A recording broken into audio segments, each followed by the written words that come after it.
A dinner party becomes entangled in a web of blackmail, secrets, and murder even before dessert is served. Wadsworth arrives at Hill House and checks on the maid, Yvette, and the cook, Mrs. Ho. The bell announces Colonel Mustard's arrival. Wadsworth greets him and reminds him to use his assigned alias for tonight. With that, he escorts the man to the library. Soon, Wadsworth welcomes Mrs. White and guides her to the library, though when she spots Yvette, the two exchange hostile looks. Meanwhile, Miss Scarlett's car breaks down on the road. Fortunately, Professor Plum drives by and offers her a ride, surprising that they have the same destination. At the house, Wadsworth welcomes Mrs. Peacock and Mr. Green. Plum and Scarlett soon arrive together, surprising Wadsworth. With the guests complete, Ho announces dinner, so they head to the dining room and take their assigned seats. As their soup is served, Mustard wanders about the head of the table, so Wadsworth explains that the seat is for the seventh guest, Mr. Body. Everyone thought Mr. Body was their host, so they now wonder who their host really is. Wadsworth evades the question with a smile. Peacock plays host, since she's used to it due to her husband's work. When White asks what her husband does, Peacock almost answers, but remembers they're not supposed to be too forthcoming. Still, Green figures out that Peacock's husband works in Washington since he works there too. To divert everyone's attention, Peacock asks about White's husband. White answers cryptically that her husband just lies on his back all day. Peacock exclaims that the main course is one of her favorites, and Plum remarks on her chatty behavior. White asks if he's a doctor, so he clarifies that he doesn't practice medicine, but works for the World Health Organization. Plum then asks Mustard if he's really a colonel, which he confirms. Scarlett then reveals they both live in Washington, slyly adding that she's seen him before, though he likely hasn't seen her. This makes everyone wonder if they all live in Washington. Plum reveals that he doesn't, but Green points out that he still works for the government, which seems to be their commonality. Suspicious, Mustard demands an explanation from Wadsworth, but the doorbell rings, so he goes to answer it. Wadsworth soon introduces Mr. Body. Peacock, now frustrated, demands to know why they have been summoned. The butler reveals that he received a letter implying that tonight's attendance will allow him to end a long-standing and confidential financial liability. Everyone received a similar letter except for Body, who doesn't share what he received. He also reveals that he knows Yvette already.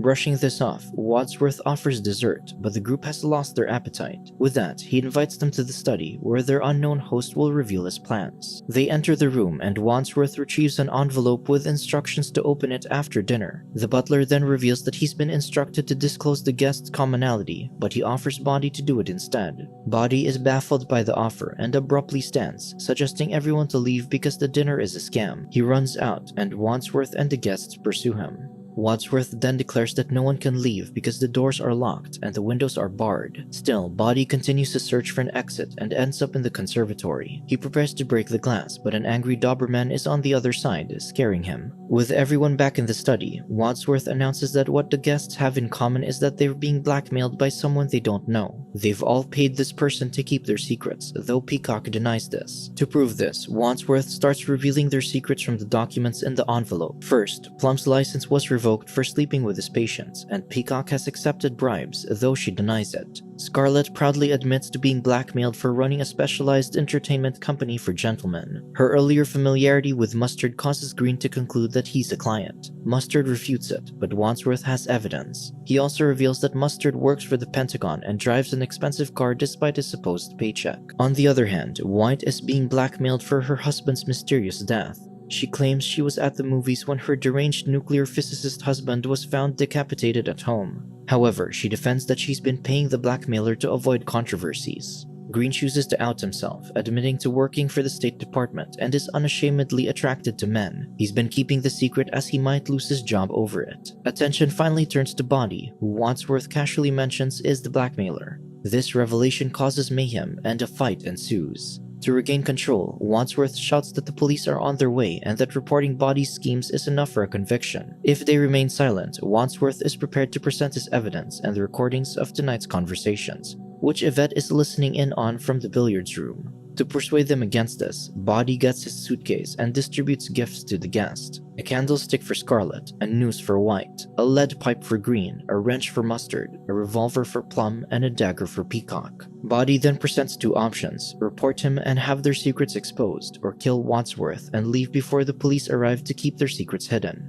He turns off the lights, signaling the guests to make their choice. A gunshot rings, followed by the sound of breaking glass. Peacock switches on the lights and drops her dagger upon seeing body on the floor. Plum declares him dead, and White accuses him of shooting him since he has a revolver. He defends that Body has no wound and someone tried to grab his gun earlier, hence it went off and broke the vase. Peacock grabs the closest drink to calm down, which happens to be Body's. Seeing this, Plum speculates that Body died from poison and Peacock erupts in hysteria. Then they hear Yvette scream and rush to her. In the other room, they find Yvette crying as she also drank the possibly poisoned liquor. They invite her to join them, and Mustard remarks that there's safety in numbers, so she agrees. Before leaving, Wadsworth takes the recording with him. They regroup in the study, where Wadsworth confesses to being their unnamed host. Body's blackmail caused his wife's death, and tonight was an attempt to gather the rest of the victims and end his schemes. Wadsworth states the killer must be found before the police arrive, otherwise they'll all be suspects.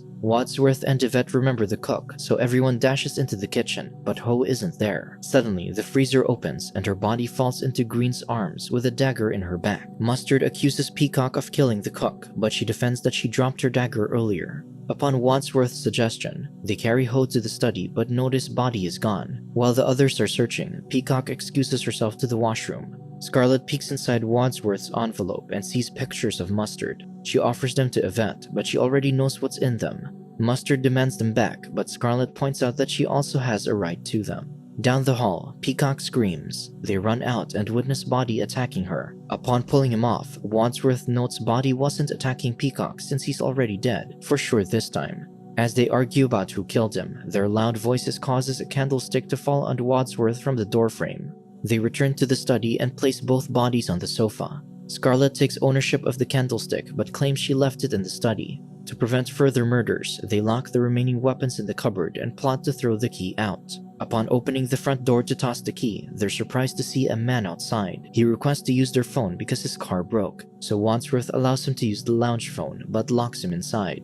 After Wadsworth tosses the key, they move to the library, where Mustard proposes pairing up and searching the house for intruders. Plum thinks if there's no intruder, the person paired with the killer might die. However, Mustard argues that this would identify the killer. Eventually, everyone agrees to search in pairs, though no one finds anything suspicious. Meanwhile, in the study, a gloved hand collects the evidence, burns them, then unlocks the cupboard to access the weapons. At the lounge, the motorist is unaware of the fireplace opening to a secret passage. Before he can finish talking about recognizing one of the guests, a wrench meets the back of his head. Outside, a cop is investigating the motorist's abandoned car. In the conservatory, Mustard and Scarlett discover a secret passage to the lounge. Scarlett spots the dead motorist and screams, causing everyone to run to their location. However, the door is locked and Wadsworth can't find the key. Thinking quickly, Yvette goes to grab the gun from the cupboard but accidentally shoots the chandelier on her way out. She shoots the locked door, thus opening it. As Mustard scolds Yvette for her recklessness, the chandelier falls, narrowly missing him. Scarlett points to the dead motorist, saying they found him after using a secret passage in the conservatory. Plum questions how Yvette got the gun from the cupboard, and she says she planned to break it open, but it was already unlocked. Yvette discards the gun amid the debris as the party piles into the study to check the cupboard. The doorbell rings and they find a cop outside, reporting an abandoned car nearby, so he wonders if someone asked for help. The group's answers are inconsistent, which prompts him to borrow their phone, so Wadsworth invites him to the library. The cop enters the mansion and vaguely recognizes Yvette before Wadsworth escorts him to the library and locks him inside. The phone rings, and he answers it calmly. Afterward, he demands to be let out, threatening to arrest him for murder. Wadsworth opens the door, concerned by the threats, but the cop says it was only to get them to open the door. He questions why they locked him in and why the head of the FBI is calling them. They're surprised to hear this, but Wadsworth takes the call anyway. Suspicious, the cop requests to look around, so Scarlett volunteers Green to accompany them. Green does his best to be a distraction, however, the cop insists on seeing the study and lounge, eventually forcing his way there. In the study, White, Mustard, and Peacock manipulate the bodies to make it appear that everyone is busy with their lovers. In the lounge, Scarlett pours alcohol on the motorist to make him look drunk, and Plum attempts to get it on with her. This convinces the cop that nothing wrong is happening, so he asks to continue his call. With that, Wadsworth locks him inside the library again, then urges everyone to resume searching. Mustard and Scarlett head for the kitchen, where she discovers another secret passage leading to the study. Given what they found earlier, they dismiss this and head for the ballroom. A gloved hand shuts off the power, which is Yvette's signal for a clandestine meeting. As she approaches the other person, a noose lands around her neck. Next, someone raises the metal pipe over the cop's head. Soon after, the bell rings and the door opens for a messenger. However, she is shot and the door slams shut. After several mishaps, Wadsworth eventually restores power to Hill House and everyone gathers in the hall. After discovering that Yvette and the cop are dead, Plum observes that no one was shot. Scarlett recalls hearing the front door slam and they investigate, finding the dead messenger. Despite the sudden addition of 3 bodies, everyone is unfazed, having grown accustomed to the violence. Wadsworth then notices the missing gun, which gives him the final piece of the puzzle. He invites them to the library, where he reveals that Bondi faked his death for a later escape after realizing someone wanted him dead after nearly getting shot, proven by the graze on his ear. Then, while they were in the billiard room with Yvette, someone stayed behind, took Peacock's discarded dagger to kill Ho, then returned using the kitchen's secret passage. When Peacock wonders why Ho was killed, Wadsworth reveals that she and Yvette were Bondi's accomplices in blackmailing them.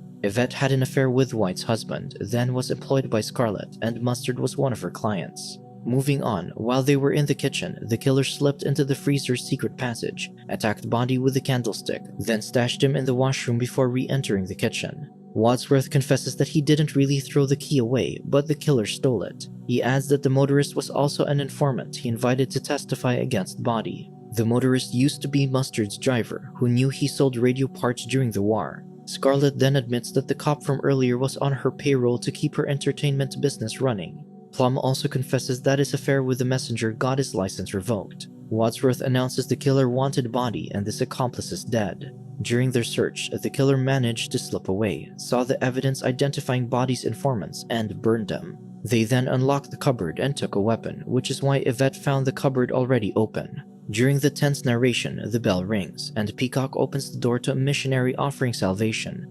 Uninterested, Peacock slams the door, and Wadsworth continues his theories on what happened. He declares that Yvette killed Bondi and Ho. She assumed that Bondi died from the gunshot, so she took Peacock's dagger during the confusion and stabbed the cook. Yvette then screamed after returning to the billiard room to make it seem like she's been there the entire time. When everyone ran to the kitchen, she stayed behind to whack Bondi with a candlestick, then stashed Bondi in the washroom to confuse everyone. Wadsworth clarifies that Yvette acted under the orders of her employer and future killer, Scarlett.